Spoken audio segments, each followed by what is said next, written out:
direct me directions to the Jackson's house. Just use Google. It always takes me to the wrong place because their house is new. I need you to write me directions. Okay. If she wants directions, I'll give her directions. Did you write them? Yeah, they're right there. Great, bye. Bye. I hope these directions Lance wrote are accurate.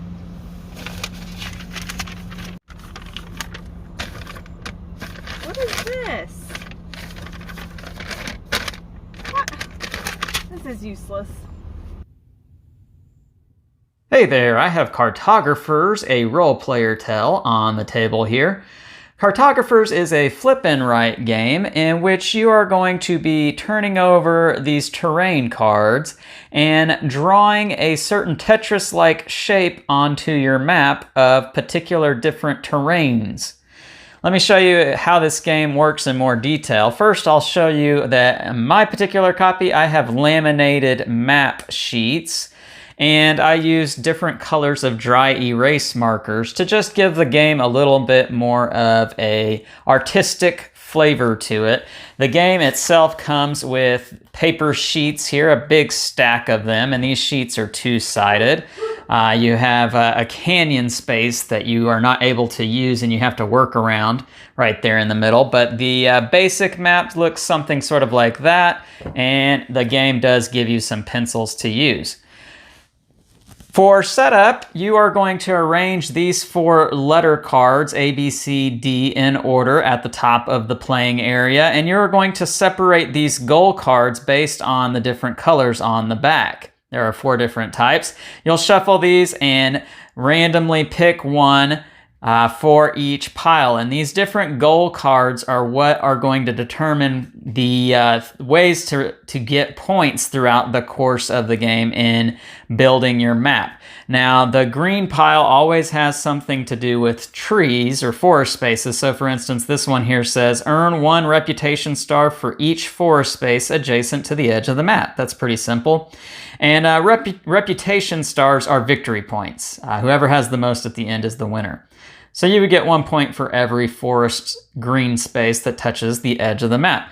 The blue and orange backed cards have something to do with water spaces and farmland spaces. So for instance, earn 1 reputation star for each water space adjacent to at least 1 farm space. Earn 1 reputation star for each farm space adjacent to at least 1 water space. So there you go.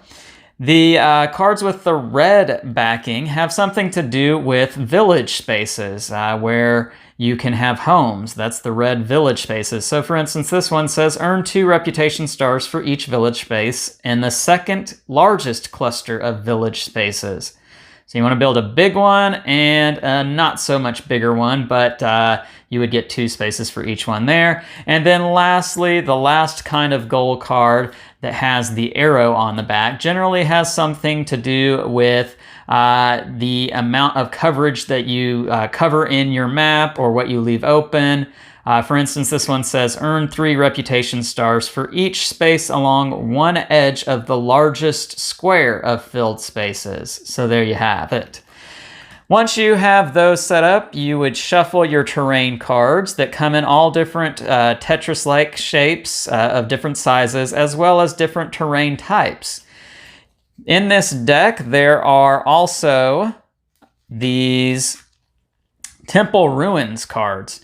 We'll come back to that here in just 1 second, what would happen when one of those comes up. But you shuffle this deck and set it right here underneath the season cards. Now, these season cards tell you what goals you will be playing for that particular round. In spring, you always start with goals A and B. So the goal underneath A here and the goal underneath B. And those are the 2 goals that you will score.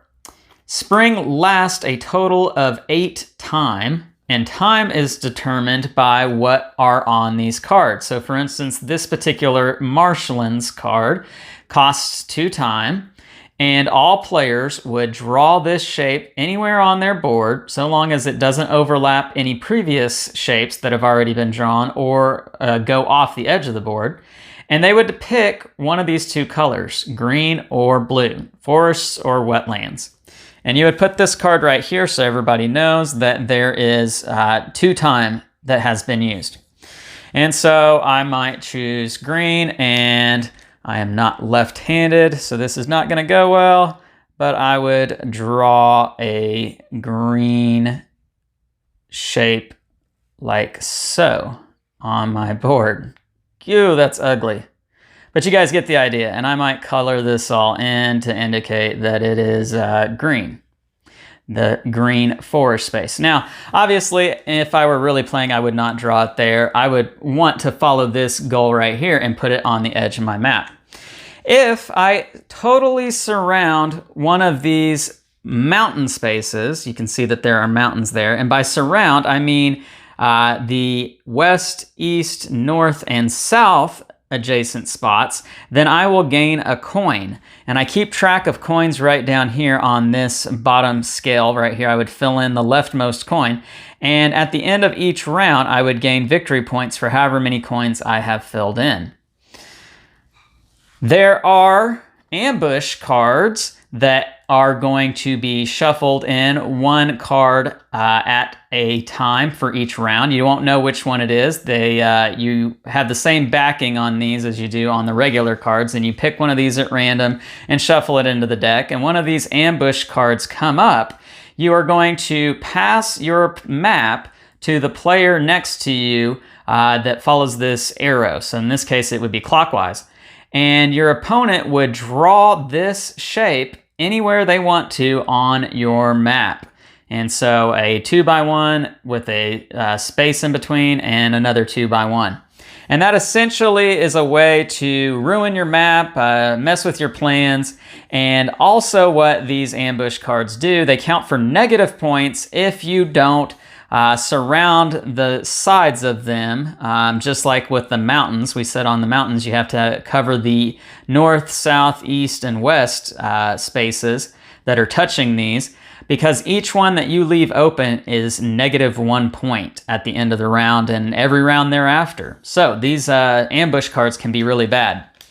I mentioned that there are these temple ruins spaces, and when they come up in the deck, you put them in the line of cards and flip over another card, and whatever card comes next, you have to put it on a space on your map where you see this temple ruins icon. So for instance, right here or right there or any of the other ones. And I would have to use this shape right here and make it touch one of these spaces. That's how the temple ruin cards work. Once I get to 8 or more, because that's the number for spring, then spring is over and we would score the goals for that particular season, in this case A and B, and everybody would keep track of their goals right here. You can see that that box says A and the one next to it says B. I would put my score for each of those in those boxes. I would also put my score for any money that I kept track of right here. And then this little spot right here that looks like a little demon is the ambush. I would put negative points there. Add up all 4 of these boxes and put the score in the bigger box right here. And you're done with spring. You get rid of the spring card, you go on to summer. And it works pretty much the same way, except this time you're going to be scoring goals B and C. Once summer is over, you do fall, and fall is C and D. And you guessed it, when fall is over, it goes on to winter. And winter will be goals D and A. At the end of winter, you count up all your big boxes here. The first one for spring, summer, fall, and winter. And you put your total score right there in the shield. Whoever has the highest is the winner. And that is how you play Cartographers. Okay, so here's Sam and I with a 2-player playthrough of Cartographers, a role-player tell. Right now we're going to share our thoughts on this game. We are obviously playing the base game here. I know that there is Cartographers Heroes coming out very soon, October 6th on Kickstarter, and we will have a preview video for that, but this video is just on the base game. I'll share my thoughts first on Cartographers. I really like this game. For me, flip and write games are very interesting, and I really enjoy the drawing, creative, artistic feel that you get with this game. You know, just playing with dry erase markers, laminated sheets, and seeing all the different colors, you really feel like you're creating a map. And for me, that's really cool. It really feels thematic, drawing these maps with the different territories and strategically trying to think about where I'm going to place everything to maximize the points. That's just a lot of fun. Sam, what did you think about Cartographers? Yeah, I liked it. It definitely took me a little bit of time to kind of understand the spacing and kind of figure out my own strategy, but I did enjoy the artistic ability of it. You know, it kind of allowed for a little bit, not that you're creating a piece of art, but you know, the drawing the drawing and coloring part of it, it's fun and it's unique. It's not something you see very often. So I did think it's a fun game. I do think it takes a little bit of time and maybe 1 or 2 playthroughs to really figure out your strategy for it, though. Yeah, I would definitely agree with that. This is a game that you're going to want to know the cards well to do well in this game. Knowing the different terrain types and the shapes that they can come in, knowing the different possibilities for variations of the different colors and the shapes that those colors can come in. The more you play this game, the more you'll know those things and better be able to prepare for them. Also, being familiar with the goal cards is very important and doing well in this game. So playing with a non-gamer, I can imagine they're going to be at a little bit of a disadvantage not knowing the cards as well as you might if you're the gamer in this situation. Yeah, I think so. So from a non-gamer's perspective, it's nice to play with a gamer because I could be like, wait a second, what does this mean? What does this card mean? I had a hard time with I usually have a hard time with symbols. If it's not flat out telling me what to do, then it takes me a couple of playthroughs to remember it. So it's nice to play with somebody that gets it quickly and that can explain it. But at the same time, he definitely had an advantage over me. Now, I'm glad you brought that up because there is one thing I do want to say on that. The goal cards for cartographers, they have the symbols on it. And if it were just the symbols on the cards, I think that would be super confusing and it would be very hard to figure out what it is that you're trying to score exactly. But they specifically detail out what it is that you're trying to accomplish on each card. And I really appreciate that. They don't skimp on the explanation. It's very specific as to what it is you're trying to accomplish. So that's very good. As a non-gamer, I do appreciate that as well. It was just easier to ask Lance than to read.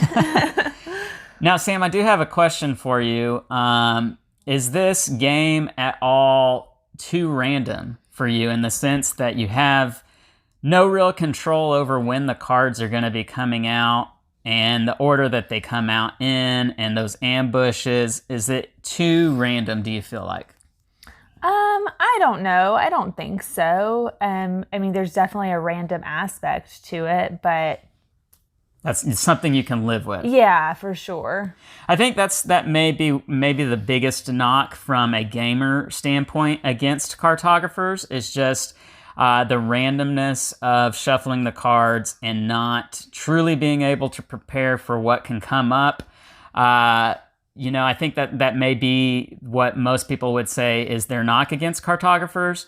And for me, I feel like that's just something you take with this game. It's something you have to know going into it that there's going to be luck of the draw with the cards, and sometimes you're not going to do as well because you're going to get back-to-back ambushes, or you're going to get lots of terrain types that you don't need. For instance, you might be already done with the goal card that has something to do with the village terrains, and then in the next season you get nothing but village terrains, and they don't do you any good. Sam, let me ask you about your thoughts on the ambushes.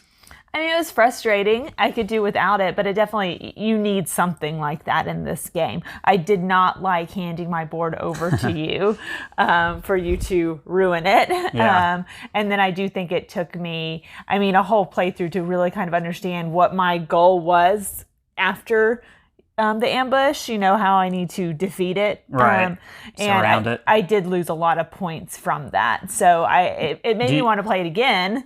Do you feel like getting to do the same to my map is fun? Yes, but as a non-gamer, as somebody who had not played this game before, I don't feel like I knew enough about it to take advantage of that. take advantage of it. But now have playing it before, I think the next time I can do better, if that makes sense. So I feel like the things that we're saying about Cartographers is that it's a definite game that can go over great with both gamers and non-gamers, but it's one that's going to need a few playthroughs before you start to see its full shine. Yeah, it's not a complicated game. It's not too confusing. There's just a lot of components to it as far as the different understanding the goal cards. Yeah, and what you need to draw and where each thing can go. So it just takes a little bit of time to kind of process. Okay.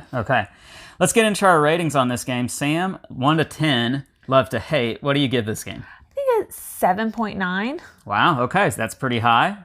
I'll go ahead and give mine. I really like Cartographers. I'm going to give this game an 8.3. Just really enjoy flip and write, and for me, Cartographers is, in my opinion, the best flip and write that I am aware of. So we've already discussed how this game would work great with non-gamers, so no need to go there. If you think you might like this game, check out the link in the description of the video. It'll take you to a place where you can purchase it. If you like this video, please consider liking and subscribing. We're Love to Hate, and we try to bridge the gap between gamers and non-gamers. All right, we'll catch you next time.